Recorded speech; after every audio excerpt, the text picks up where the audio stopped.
Hey, fight fans, get ready for a look at the octagon like you've never seen before as Kevin James stars in the inspirational comedy, Here Comes the Boom.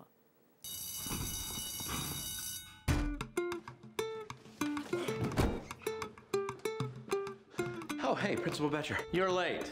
Again. Oh, man, I was teacher of the year. That was 10 years ago. Feels like 8, though, right? As several of you already know, Wilkinson High School has been operating at a budget deficit. We are cutting all extracurricular activities. Excuse me? Everyone's quit on these kids. We have to cut $48,000. Or raise the money. Oh, and who's gonna do that? We will. So what exactly is the plan? How about we work out a plan in my apartment, and dinner also happens to be around, so we just do both. Not a chance. I gotta figure this thing out. Oh, yeah, right after you watch the fight. It's hard to believe he got 10 grand for that performance. He made 10 grand for that fight? But he lost. Hey, if he won, it would have been 50. I want to fight mixed martial arts. This is crazy. Do you even know how to do that? No. No, I do not. But I was a really good wrestler in college. I think I can do this. Let's see what you got. All right, which guy am I fighting? Both. Come on, I can't fight 2 guys. I can't train a 42-year-old biology teacher. You want to be a fighter? Start in the cage. Is that a chicken? This is bottom-level MMA. You're gonna follow in the footsteps of all those great warriors that put fear in the hearts of their opponents. You dislocated your shoulder. You gotta help me. You ready? I always wanted to try this. Try this? What do you mean try? You never done this? You know what? You're not cutting anything. That's the first installment right there. You're getting beat up in your bathing suit. You are embarrassing this school. This wasn't plan A, but I don't know what else to do. If you don't make an effort, nothing's ever gonna change. It's fire in your students, I see. All right, everybody, let's get our story straight. Derek did it. What are you teaching these kids if you go through with it? What am I teaching them if I don't?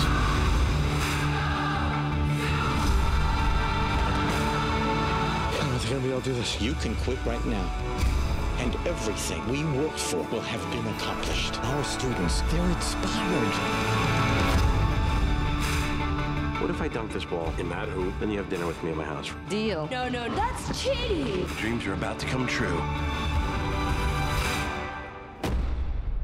That go in? In This Corner TV went to Tinseltown and sat down with Kevin James, who stars as Scott Voss, a bored high school teacher who finds the motivation to fight to save his struggling school's fledgling musical program. How will he do it? Well, it'll be painfully funny. Please welcome Scott Voss. Watch this. Intimidation!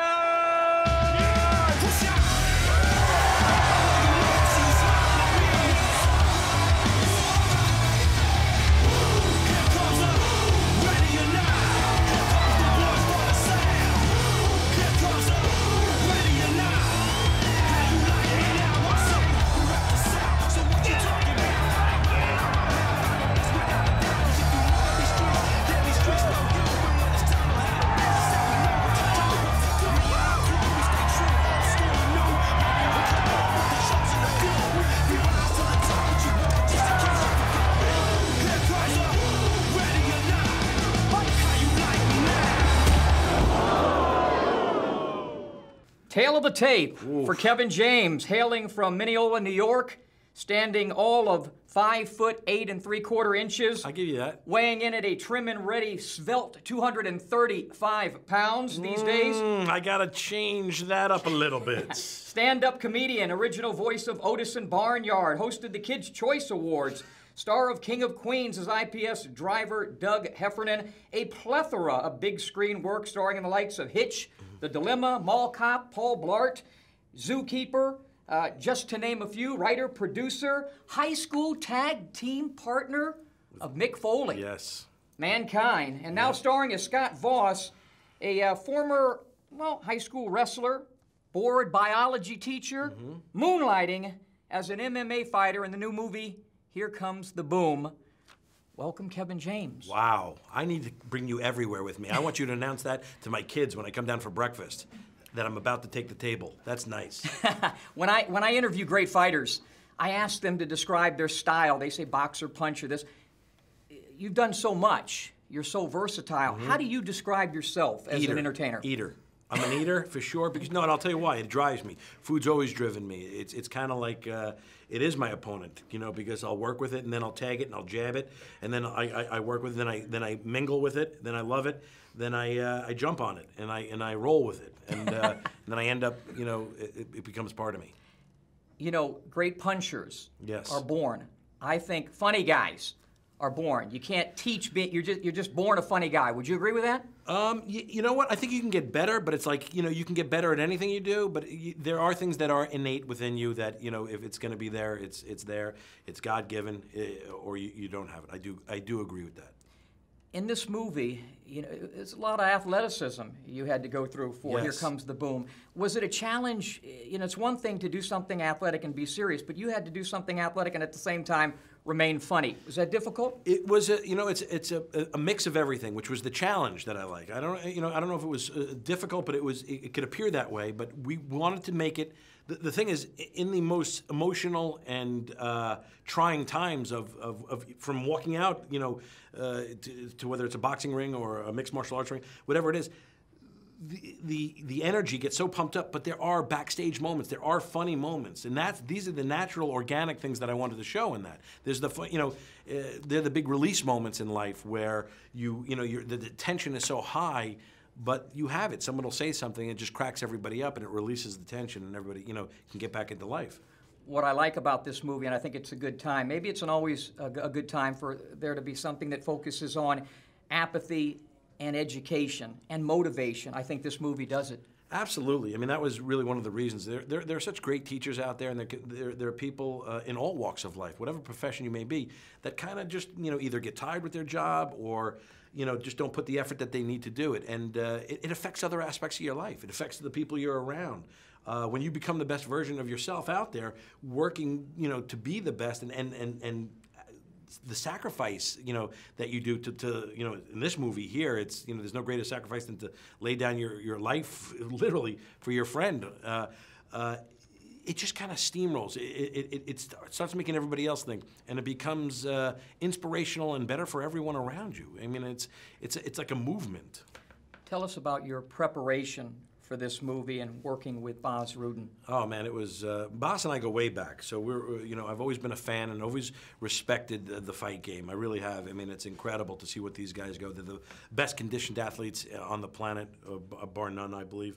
And just what they have to go through. But what inspired me most about it was their stories off screen too, and what they're fighting for, what's driving them, what's making them do this. Those are the real stories. So if you just go into fighting because I want to be a fighter, I want to be a champion, I don't think it's going to get you as far as I'm fighting for my family, or I'm fighting for this cause, or this, and this is really what drives me, because it's those things that are going to get you up in the morning at 4 o'clock for that run when it's freezing out and everybody else is sleeping, or whatever, jumping that rope, getting in shape, training every day, and working on it. So it's basically that drives me. And when Bas, I saw him come to America and become, the same thing, working hard at not only fighting, but also becoming an actor. It inspires me. So we wanted to kind of put this movie together where I would do this and train that same way. And we did everything as realistically as possible. We got the blessing of the UFC. We wanted to be real. I had to go through everything a fighter had to go through, except actually getting knocked out, thank God. We kept it as realistic as possible. Well, best of luck, continued success, and we'll get you on the scale right after this interview and see what your actual weight is. With the actual weight is? That'd be good. Okay, as long as you got 2 scales. In This Corner TV also sat down with an MMA legend and former UFC champion, Bas Rutten, who stars as Nico, Scott's friend, and now, much to his dismay, the man in charge of teaching Bas to go from an overweight high school teacher to an MMA stud. Will it work?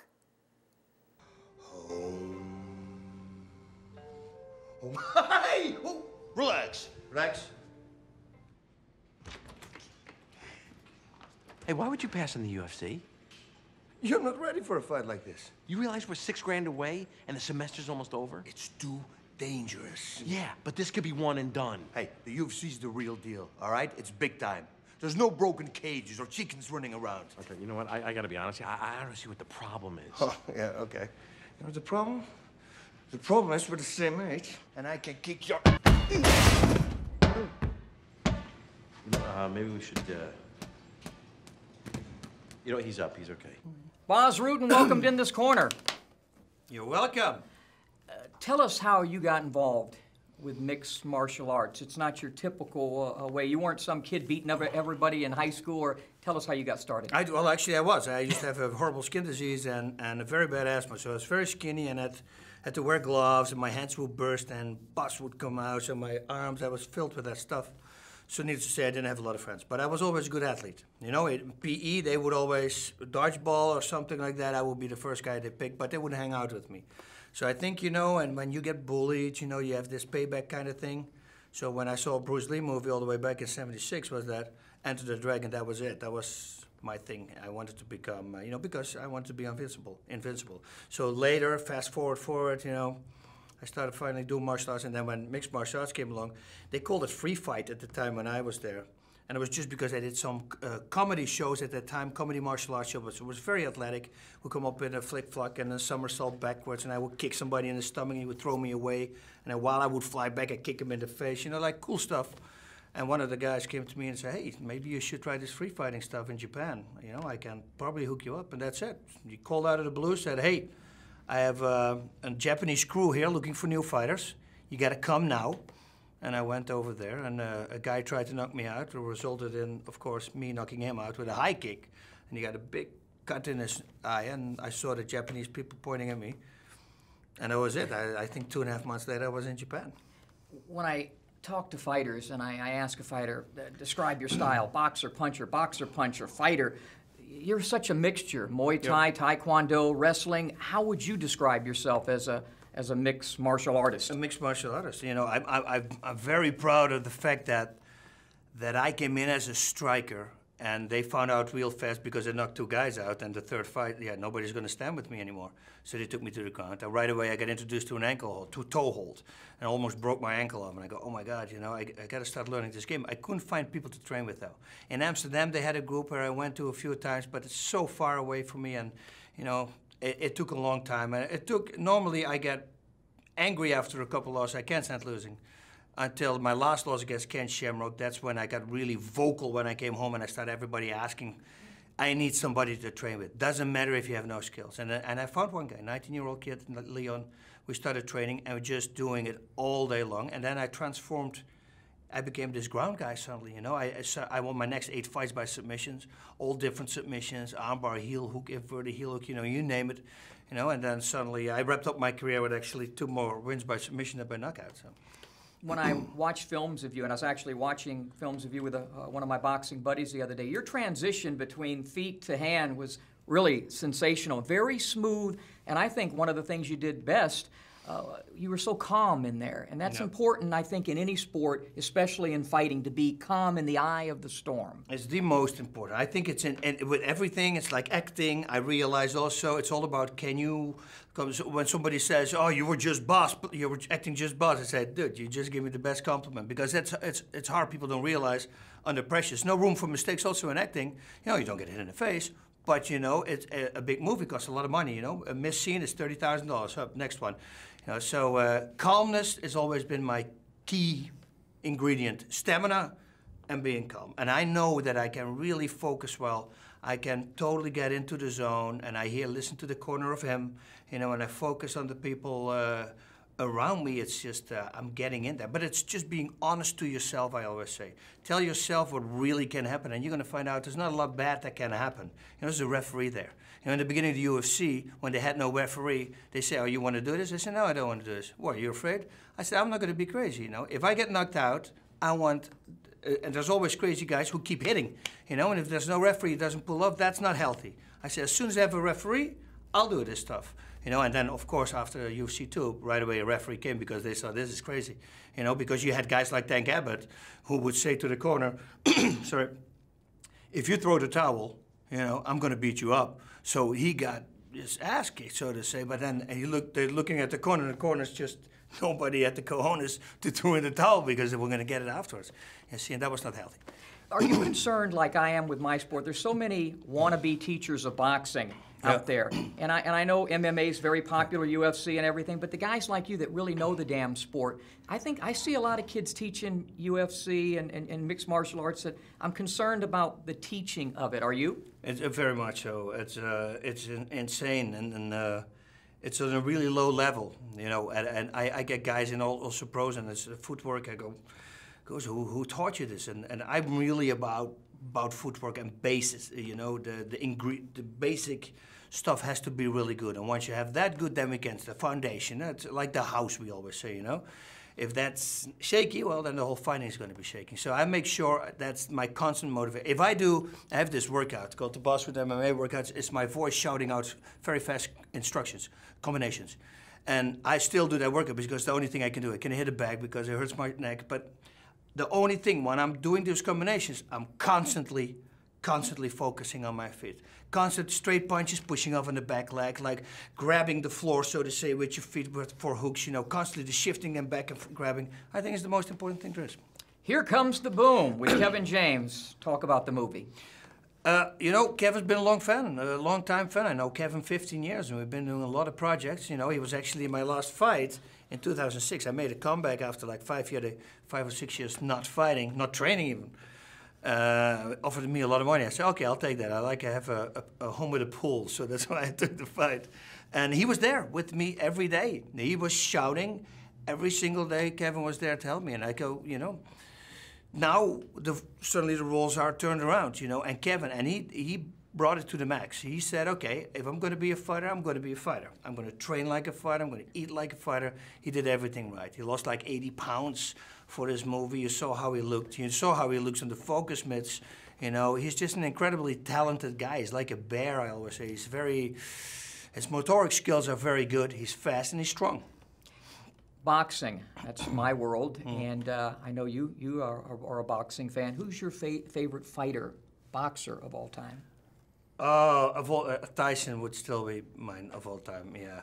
Now I say Pacquiao. I'm really impressed with him, but I have a lot of my stuff, you know, about looking at Tyson, like my upper body movement. Everything is, you know, Tyson. I always say, you know, everything with me. 3 left hooks. That means 3 times the upper body rotating, and he does it so black. How would he have been in MMA? How would Mike have been? He would be exceptional in it because he had great footwork, head movement. He had all the, you know, especially footwork. Like a Pacquiao also, there's a great speed on the feet. Avoid the takedown because, needless to say, nobody's going to stand with Mike Tyson. But his straight punches and how really straight they are, how many people hit in an angle, and you only have to pull your head back and it's already missing you. But when you see his slow motion punches, they go whoop.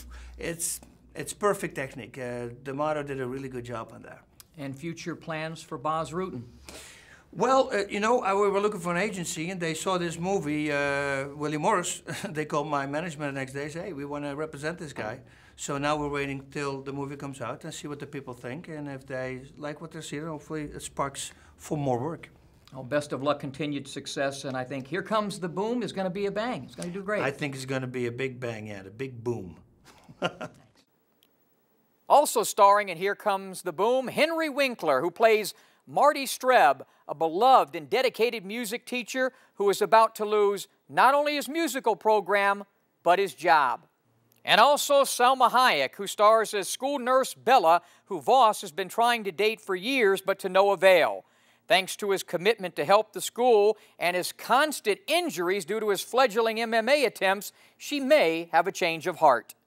You dislocated your shoulder. You have to go to the hospital. Last time I went to the hospital, it actually cost me more than I made in the fight, so you gotta help me. But I would have to reset it. Look, whatever you gotta do, then make it happen. All right. You gotta go easy first. No, foot not going there. All right, no, you're right. I just gotta find the right angle over. I'm sorry. Okay, you're gonna be all right. You're gonna be all right. You can't go above. Okay, that's past the level that I just said I can't go, though, okay? I'm sorry. Don't worry, you're gonna be all right. You're gonna be okay.